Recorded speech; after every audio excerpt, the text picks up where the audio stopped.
Okay, I'm gonna do a cold start on the vehicle so you can hear how it sounds when it first starts up. I haven't started it since yesterday morning.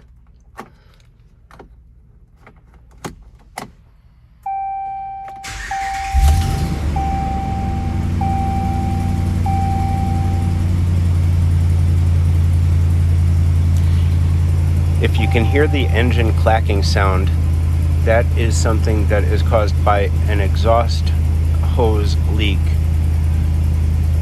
The cost to repair is $600. The owner didn't have the money to pay for it, so we put it out at a price of $21,000, which allows someone to come in and still repair it for $600 and keep it under cost. You can see that clacking goes away once it warms up.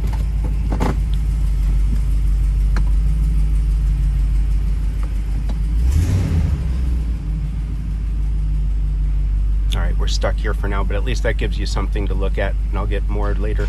Give me a call or let me know if you have any questions.